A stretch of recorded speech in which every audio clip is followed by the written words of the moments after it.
Welcome to the Social Engineer Podcast, the Human Element series. This is episode 198. We're so close to that 200 mark. I'm Chris Hadnaghi, CEO of Social Engineer LLC, the Innocent Lives Foundation, and the Institute for Social Engineering. And I've been running this podcast since way back in 2009, if you can believe that. That feels like a really long time. I want to take a moment to mention our sponsors for this month's SE podcast. Does your organization support Linux servers? If so, then you know it can be a huge task to manage, maintain, and organize vulnerability patching. And this is where TuxCare comes in. Wait, what? You haven't heard of TuxCare? Well, TuxCare takes the hassle out of vulnerability patching, applying the latest patches while your system is running so you don't have to reboot or schedule maintenance windows. That's TuxCare's live patching solution, and it's innovative and automated, and can have add-ons for shared libraries, IoT devices, virtual machines, and so much more. If you want to take the headache out of patch management, then head over to tuxcare.com. That is tuxcare.com. We're really happy to have them as a sponsor of the SE podcast. So go over and check them out. This episode is sponsored by our company, Social Engineer. So if you're looking for anything to do with social engineering services, maybe your company is dealing with phishing attacks. That seems to be a big thing right now. Sadly, as we enter 2023, we see an increase in that by over 800%. So if you're dealing with phone attacks in your company, and you may be wondering, how can we possibly protect our people against that? You should check out our website, see what kind of things we can help you out with. Feel free to reach out to us. We're more than happy to have a conversation with you and see if there's ways we can help protect you and your people from social engineering attacks. If you just like the topic of social engineering and you want to join us in our Slack channel, we have, I think, over 1,300 people in there now every day talking about different things, everything from the psychology behind human vulnerability all the way down to a job board. We've had over a dozen people find work now because people are posting work there and different jobs. So if you're interested in getting into the space, or you're just an enthusiast that wants to talk about security, join us. It's family friendly. Keep that in mind. So we don't promote any illegal activity. And of course, no harassment or bullying, but we have had no trouble with that. So please come on in and join us there for that. And of course, I want to invite everyone who's listening to take a moment to go check out innocentlivesfoundation.org. My group of people over there, I'm just so proud of them. I can't even tell you. If you're not familiar with that, our mission statement for the Innocent Lives is to work closely with law enforcement in helping find people who are trafficking children and creating child abuse material. And for the last 5 years, the team over there has worked on over 700 cases, being able to help identify child predators and people who are preying on children or trafficking children around the globe, and working with law enforcement. We are not a vigilante group, so we're not those people you see on Facebook getting people to come to McDonald's and trying to humiliate them or anything like that. We are working closely with law enforcement around the globe to help apprehend people that are harming children. So if you want to support us, you can join us if you have the talent or you have time and you have desire. Or we can also use donations because we're a 501c3, which means nonprofit. So please join us over at innocentlivesfoundation.org. If you're a caregiver or a parent, you're looking for resources on how to talk to your kids or monitor your kids or help them with the struggles they have to deal with each and every day on the internet, you can also check out the website. We have a lot of resources there for you to check out there. So innocentlivesfoundation.org. And last but not least, of course, I always give a shout out to my favorite rock and roll band, Clutch. Neil's on the board of ILF, as well as the music. If you're listening to this on iTunes or Spotify or one of the audio formats of this podcast, you're hearing the wonderful tunes of Clutch in the beginning and outro of this. So go check them out at pro-rock.com.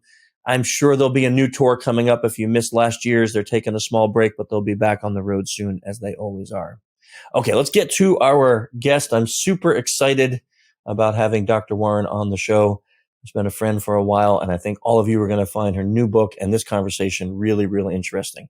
Let me tell you a little bit about Dr. Cortney Warren. Board-certified clinical psychologist and former tenured associate professor of psychology at the University of Nevada out in Las Vegas. She's also an expert on addiction, self-deception, eating pathology, and the practice of psychotherapy from cross-cultural perspective. And if any of you are going, where do I hear that name? It's because she was going to be at Hubie with us. It got canceled because of COVID, talking all about this self-deception idea. And I'm so excited about that. That will be happening. So don't worry. We'll talk about that too. She has 50 peer-reviewed journal articles. That's huge. 7 book chapters, 2 books, and 75 professional presentations. Dr. Warren's work appears in some of the field's top journals, and she's won some of the most prestigious awards in the field. In addition to publishing in scientific peer-reviewed journals, Dr. Warren is passionate about bringing psychological research to the general public. She works as a research consultant, keynote speaker, and writes a blog for Psychology Today. And as of coming out right now, she's published a self-help book on love addiction and breakups called Letting Go of Your Ex. And we're going to be talking about that book here on the podcast. Cortney, it is so awesome to have you on the show today. Thank you so much, Chris. I am just thrilled to be here and to see you. And I hope that the Hubu conference actually does happen in 2024. It's gonna happen. It will be so fun. Yes. It has to. The world has opened back up, so we're going to do it for sure. Fantastic. I look forward to it. So that bio, of course, very impressive. But let's talk about you just for a minute before we get into your work. How did you get to where you are? How did you become Dr. Cortney Warren? How did I become me? Oh my gosh, that's just such a huge question, right? You know, I am the only child of two professors. My mother was a philosopher when she was living, and my father is a Scandinavian economist. So I had one parent who was very philosophical, conceptual, and one who was very numbers driven.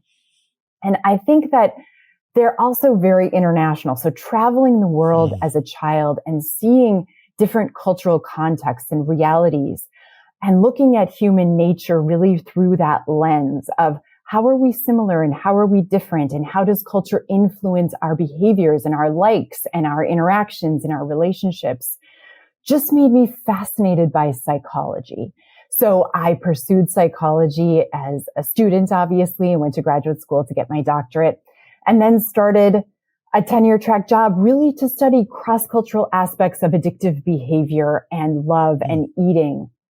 And so that is really how I got here. It was a personal and professional kind of merging of experiences, because at the end of the day, psychology is the study of human nature, right? It's who we are, why we are the way we are, what separates us from animals. And so I think the more we can understand ourselves really is the journey of life, because then you get to make choices that lead you to the life that you really want to live.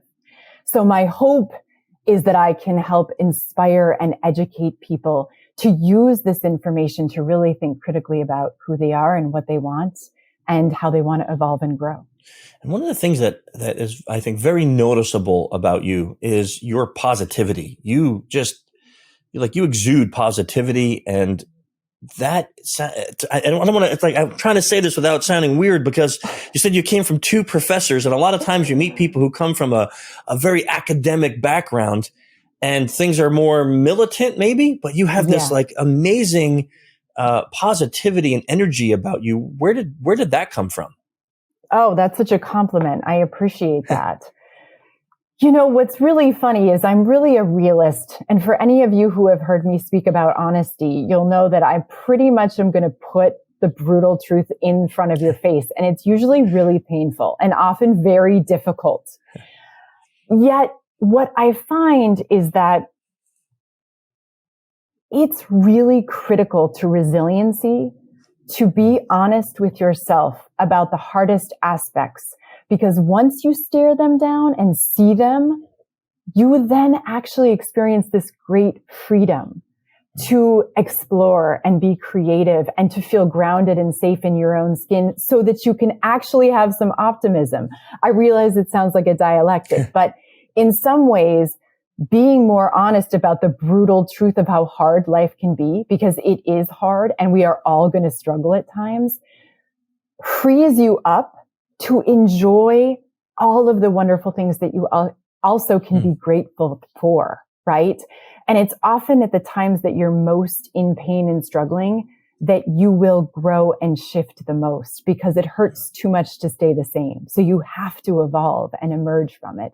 So I really make choices in my life to be honest and to focus on what I actually have control over and how I can make it the best possible. That's a really nice answer. With all the work that you have done and all the articles and the speeches and everything that we talked about in your bio, why a book on letting go of your ex? Why did you feel that now was the time for you to write a book about this particular topic? Oh gosh, Chris, I had no intention of writing a book about breakups at all, really. You know, what happened is I gave a TEDx talk on self-deception, which I know you and I have talked about before, called Honest Liars. And I gave that talk because I really do believe that self-deception is our biggest obstacle to life fulfillment. I really do believe that as a human being, the goal is to be as honest with yourself as possible, because it actually empowers you to make choices that lead to your ideal life. But it's incredibly painful and it's incredibly hard, and it's a battle that we all actually have to face internally.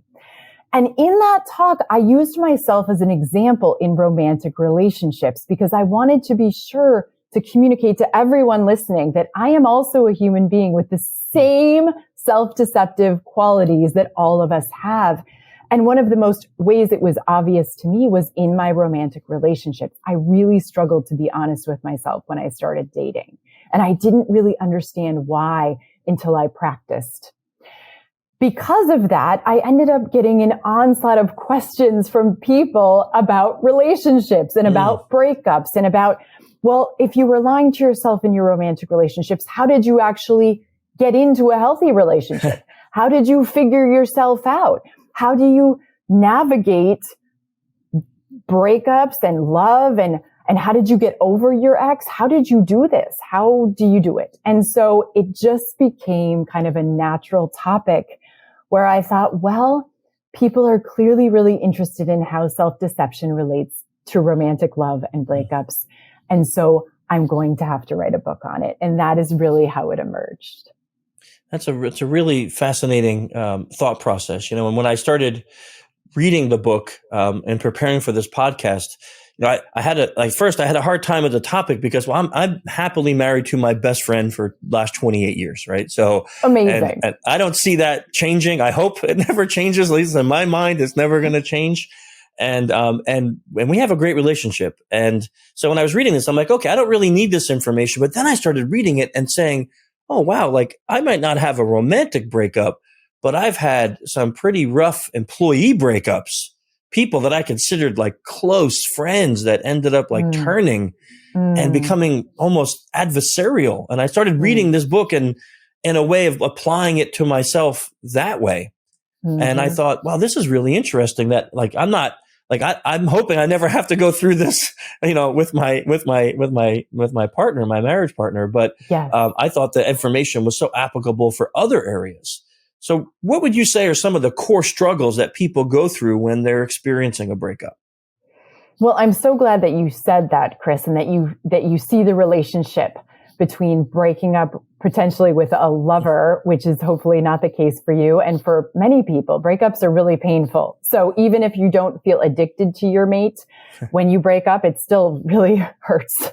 But breakups absolutely could be to a friend, or it could be a breakup really to like an employee or an employer.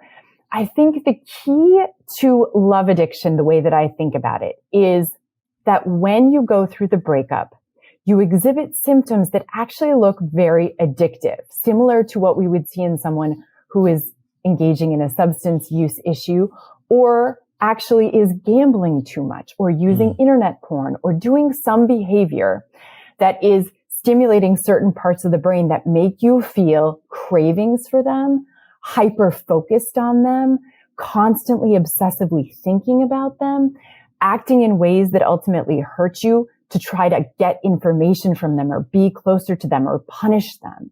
And it's this combination of kind of a hyper fixation on your employee or on the friend that you just broke up with, where you're really ruminating about them.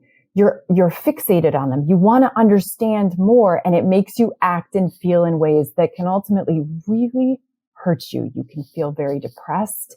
You can feel very anxious. You can end up doing things that leave you with a great deal of regret, like following them on social media or stalking them, or constantly yearning for answers, or rereading old messages or emails, trying to figure out like what went wrong. And it really can eat up your energy and consume your self-esteem in ways that hurt and oftentimes end up seeking out a psychotherapist, which is a great thing to do if you're in that situation. But those are kind of the core symptoms that I see in breakups that are really, really harmful and painful.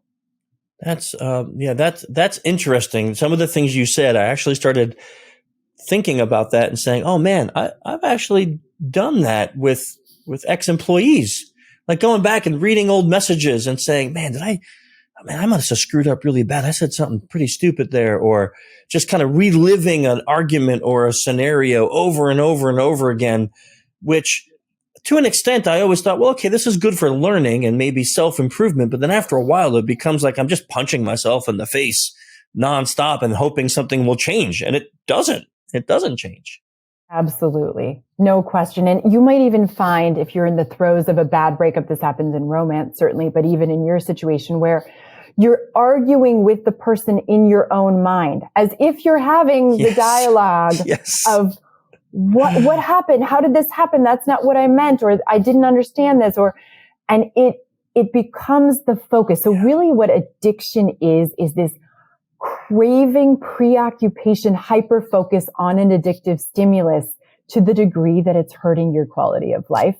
And you can't seem to stop it, even if you want to. Even if you say to yourself, I don't need to think about this employee anymore. What is the deal? I can't turn off my head.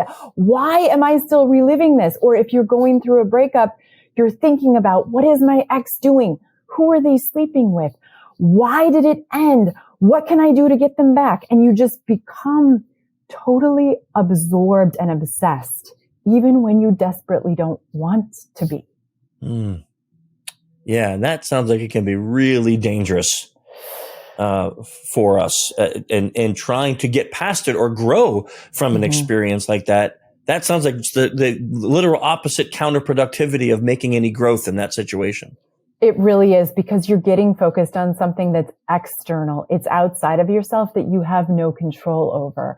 And so this is where self-honesty comes into play so much, is when you find yourself in a breakup situation, whatever that is, whether it's romantic or at work, or it could even be a family member who just stops talking to you, right? Where a friend, it feels like there is an end.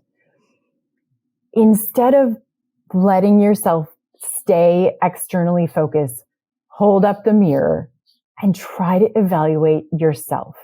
What does this tell you about yourself? How can you emerge from this a transformed, healed human that you're not ignoring what happened. You're not trying to distract yourself from what happened. You're really trying to stare it down and say, I see that this happened. It really hurts. It really sucks. I probably didn't handle it that well in X, Y, and Z ways. I'm going to focus on that instead of staying fixated on what they did, who they are, what I do and don't like about them, etc., and use this as a platform to grow and evolve. So for those who are listening, may be interested, I think it was back in 2021 in September, you were on this podcast. And we talked about this topic of self-deception, because when I saw your TED Talk, that's the thing that really interested me about your work, was someone who was really looking into how lying to ourselves can have such an effect. Right. What role does self-deception play in not getting over your ex, or in getting over your ex, like how, or these breakups, whether it's work or not? What role does self-deception play in all of this? Well, it plays a huge role, actually. And I'll tell you why and a couple of examples. When you fall in love, I'm going to talk about romantic love for a moment, but we can apply it to other things. A whole host of neurotransmitters and hormones go through your body that make you really fixated on your mate. And in that experience of elation, of excitement, of wanting to be with them as much as you can, you end up making conclusions about them that are oftentimes very false. Like, my lover is the best. My mate is the best. They are the perfect person for me. They are the only person for me. I need to be with them to be whole and healed and complete. And many of these conclusions that we make are actually very socially reinforced, as you probably know, where There's a ton of cultural messages about romantic love that you only fall in love with one person and there's only one person for you and you complete each other and you have a soulmate. And what happens is if you then break up, you still are hyper focused on this person as if you need them to survive, as if your life has ended. No one else is going to want you. Those thoughts and beliefs are absolute lies. But in the moment, many people going through a breakup believe them.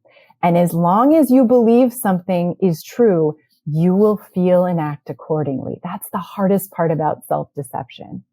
And so one of the things that I certainly do with people and would encourage any of you listening to do is to really take a moment to evaluate the thoughts and beliefs that you hold about yourself in relation to your ex or in relation to your breakup partner and how those are fueling your emotional heartache and your behaviors that are probably not very healthy that you're engaging in, because you've got to hammer those out of you in order to move on.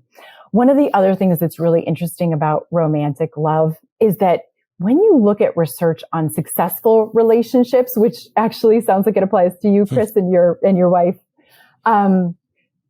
there are a couple of key things that sort of are indicative of successful romance, successful marriages, successful relationships that last for a long time. And one of them is actually positive delusions about your partner.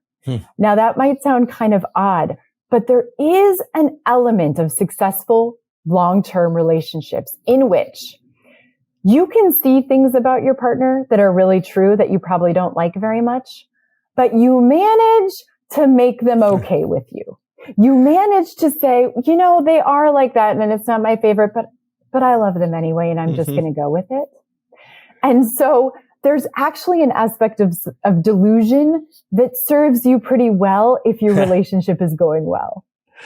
I was going to ask you, actually, you read my mind because I was going to ask when you said that sometimes we lie to ourselves and say like we have this soulmate or this person's the best in the world.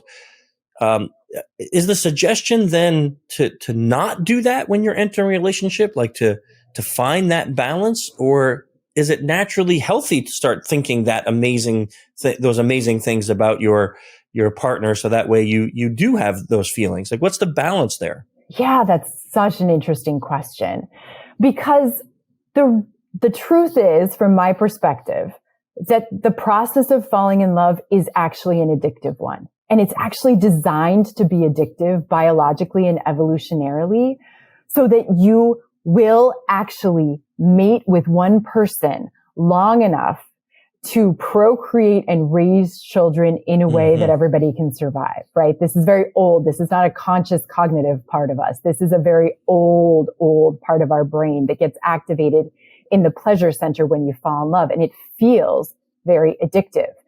And when your relationship is going well, and when you're with someone who's healthy for you, who wants to be with you, falling in love is magical. And I certainly don't want to suggest that that's inherently bad, right? I think that what a joy. It would be a mistake for any of us to think or claim that you don't want to fall in love in this lifetime. It's an amazing experience. However, if you end up in a relationship that is not healthy for you, or you end up with someone who you break up with, or they break up with you because you don't want them, then reevaluating the conclusions that you made when you were together is critical to moving on. Because the truth is that your partner may be wonderful and they may be a good fit for you, but it doesn't mean that they're the only fit for you. And it doesn't mean that you can't have a fulfilling life without them. And it doesn't mean that you're not going to find somebody else. So it's a balance of appreciating what you have in your relationship and enjoying falling in love when you can, with having real honest awareness if you do break up or if it does end, that you're still you and you still have just as much value alone as you had when you were with them. I actually really love that answer because, you know, sometimes I think part of my relationship with my wife was when we first met is putting her on that pedestal and viewing her as the best woman on the planet Earth. And then as we grew, like again, this is 28 years we've been together. We've been married for 28 years. You get this, and I'm sure it's the same with me. She gets to see my flaws. I'll use myself as an example instead of using her. She can see my flaws, and I know that I can really irritate her 100% for sure. But yet, those are not the things that we talk about all the time, right? We talk about the things that make us happy, and we laugh together, and we take walks, and we have a lot of fun times together. And sure, yeah, we argue like every couple, but those things seem to not be the center focus. Now, when we were younger, and initially married, I think we did focus on that a little bit when there'd be arguments that would be very heated. And I think as maturity and time passed, we were able to do what you said, which is kind of look at those flaws, and that disillusion says, well, you know what? With all of her flaws, my life is better with her than without her. So I'll take it. I'll take the flaws. I don't need to have that, to focus on those things and then lose something that is really, really great. So I'm glad you answered that way, because that disillusion, I think, is for me at least, unscientifically, it feels important to an extent. And, you're really pointing out something else that we find in the research very clearly, which is that you shift over time in any romantic relationship, right? So often romantic relationships start with lust, which is really just your sex drive. It has nothing to do with the other person because you don't know anything about them yet, right? And so it's just searching for a mate. When you fall in love, the phase of romantic love, it's highly focused on one person, on the person that you're falling for. And we generally go through a honeymoon phase, which is part of what you described too, if you actually fall in love, where everything is blissful and you have this highly romanticized version that's really a fantasy of who they are, because you need them to be the way that you want them to be. It doesn't mean that's who they are. It means that's in your head who you want them to be. But as you come out of that, what can magically happen is you become more attached to them, which is a much less exciting, sex-driven phase of relationships usually, but it's a more honest one. And if you actually can come to the place where you really care about that person and you've fallen for them, but now you really see the big picture and you still want to stay, it has a safer, more comforting, more calming dynamic. And it's kind of a wonderful place to get to if you can get there. Otherwise, you are now less deluded, realize that you don't really like the person or they're not a good fit for you, and you're probably going to break up. So either way, that's a positive. You're not spending your life in some place that you don't really want to be, or you're seeing the flaws, but saying, hey, I'm going to stick with this because I'm happy. Yes.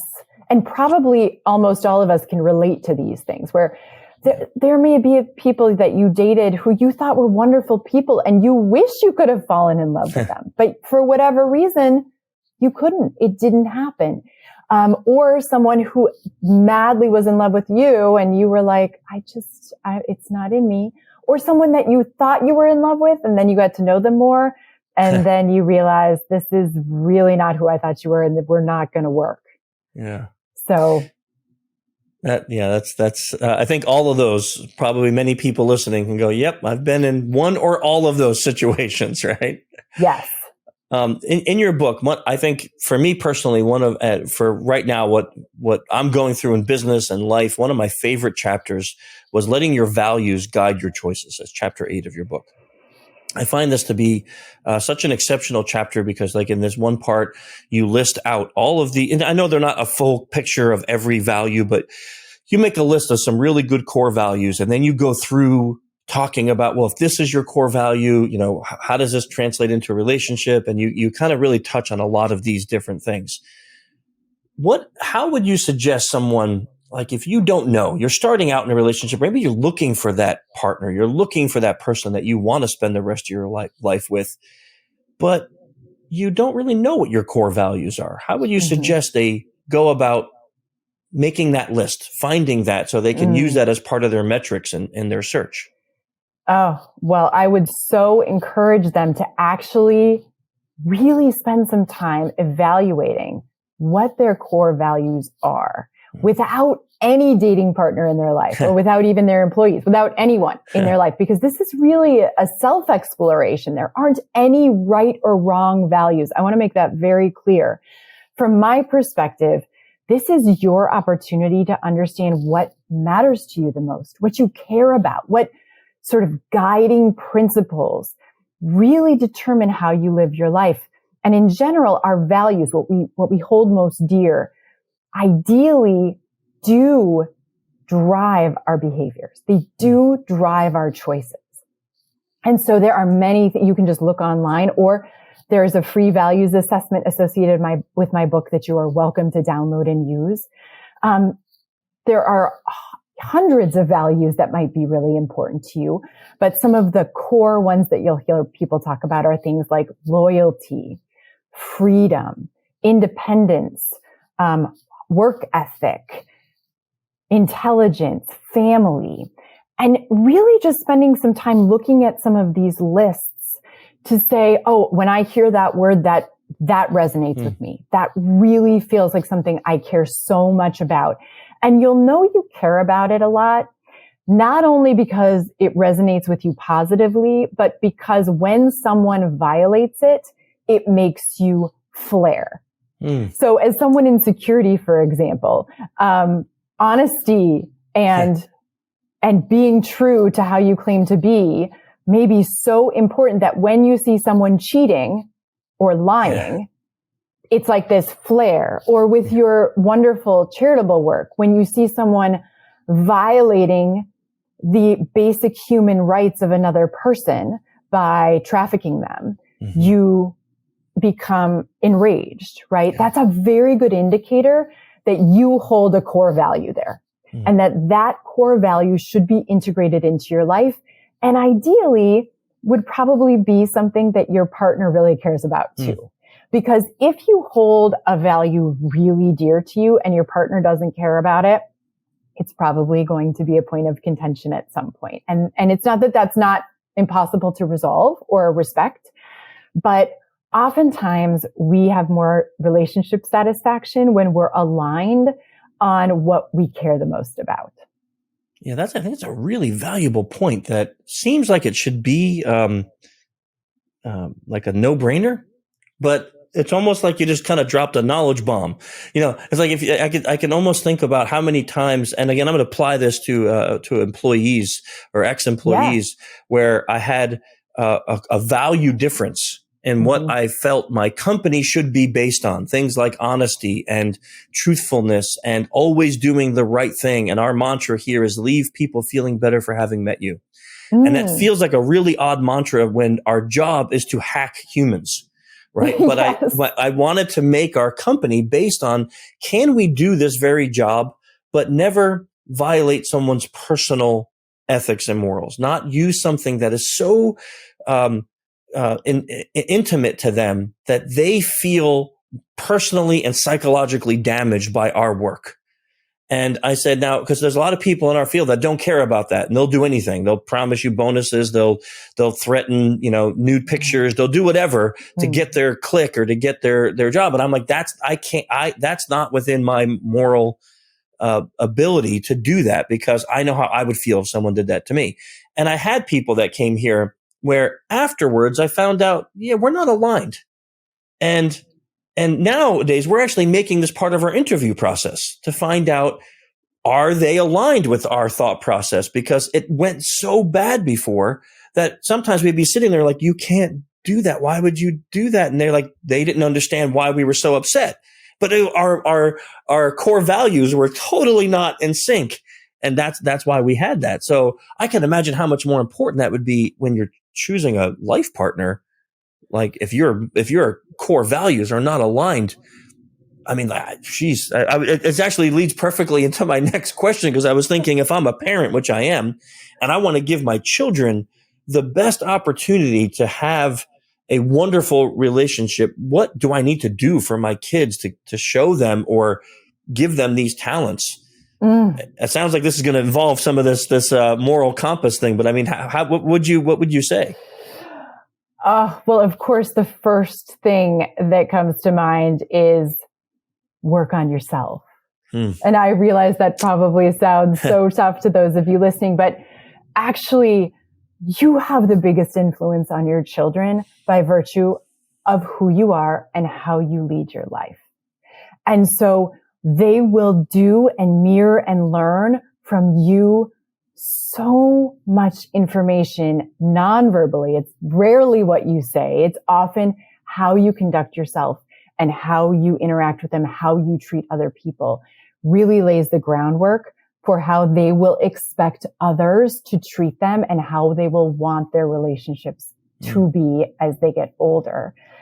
There's a tremendous amount of psychological research on childhood attachment, and that's probably a much larger conversation for us than in this podcast. But the reality is that when children are not securely attached to their parents, when they don't feel safe and validated and trust you as their parent, what happens is that they bring that learning into their romantic relationships in ways that cause havoc often.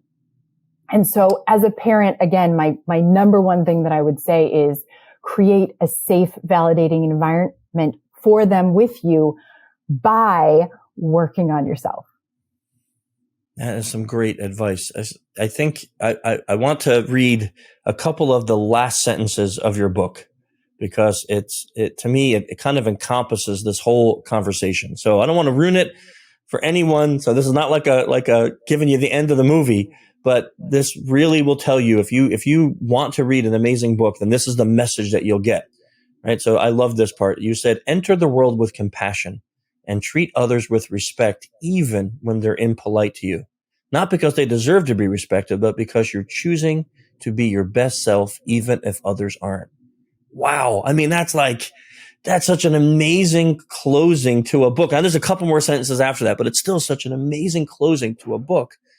To when you're talking about getting over something as horrible as a breakup, and some can be really horrific, but you're ending it with this message of compassion and hope and kindness, which I feel, especially over the last couple years, what we have seen happen in the world, we need that so much more.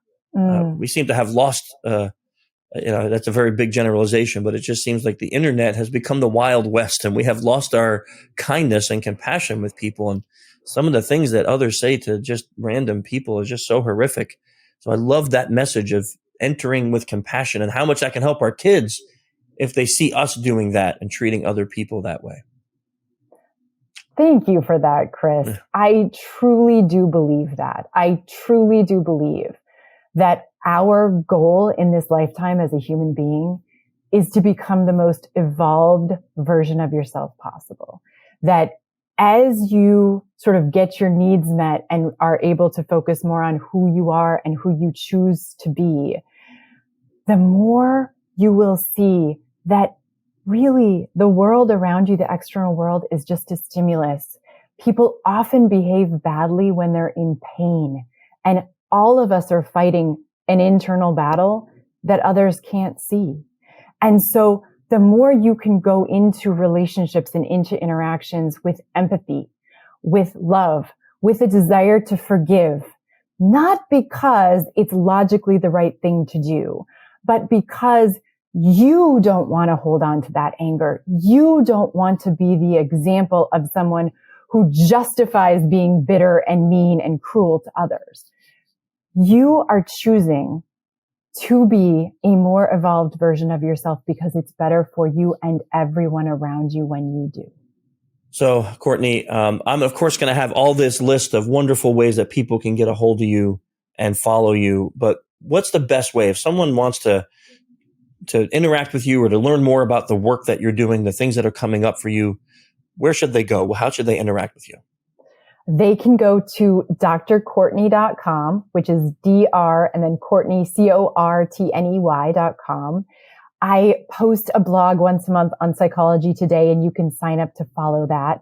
I am now on more social media sites than I ever thought I would be, to be perfectly honest. I don't love social media, but I also realize that it's the easiest way for me to reach people. So you can follow me on LinkedIn or TikTok, Instagram, all of these things that I am not all that well versed on, but try to promote really meaningful self-help psychological information to people. And you can find my new book, Letting Go of Your Ex, anywhere that you like to buy books, on Amazon or Barnes & Noble or whatever companies you prefer. Perfect. And for all those listening, we'll have a list of links to all of those things, including Cortney's new book, in the show notes, so you can check that out. So you don't have to remember all of that. And if you're driving, don't try to write it down. So we'll have them all in the show notes, and you can check that out. Okay, we always have a couple final questions that we like to ask everybody. First, most of us, I know for me, I wouldn't be here today if it wasn't for probably a handful of really amazing mentors in my life. If you could think of one or two people in your life that just really had an impact that made you who you are today, or helped you to get to where you are right now, who would you say is some of your greatest mentors? Oh my goodness. Well, professionally, I wouldn't be where I am at all without a whole host of wonderful mentors. From my undergraduate honors thesis advisor, Jane Strauss, who is at Macalester College, my mentor in research, Nancy Raymond at the University of Minnesota, David Gleaves, Antonio Cepeda Benito. I've had so many amazing professional mentors who really helped me understand the range of psychopathology and how we as humans actually work, and when it goes well and when it doesn't go well. Personally, I've also had many really amazing mentors. The first one that comes to mind is actually my grandmother, who has long gone, obviously. But, she had a really difficult life, as probably many of our grandparents did. And I think what I learned most from her was to be resilient, that bad things are going to happen to good people all the time. And it doesn't mean that you're a bad person. And it does mean that you choose your response to it. So she lost her husband with 4 children before they were even really out of the house. And I think that doesn't mean that she handled it all well. It doesn't mean that she was the perfect person, but it also illustrates to me, all you can do is keep going. There isn't anything you can do to change bad things that happen in the past, that are already done. What you can do is see that something bad happened and choose what you're going to do in response to it. And she was the epitome of resiliency as a housewife with 4 kids at home, going out to figure out how to make money, getting a job, trying to figure out how to raise children and help them through college. And I think so many people out there listening have those experiences that really can break you. They can make you feel like you're going to be broken from this. And your biggest choice, I'm going to challenge all of you, is to say, I am actually not going to let this break me. I am actually going to have to make choices that help me and don't hurt me. And it's going to suck sometimes, and I'm going to do it anyway. I wish we can have your grandma on this podcast. She sounds amazing. She really does. Yes. That's such a great mentor to have, really, when we think about that lesson, that life lesson that she probably, maybe, and do you think your grandma even knew she was teaching you that? Or do you think she just taught it by her life? I don't think she knew she was teaching me that at all. Yeah.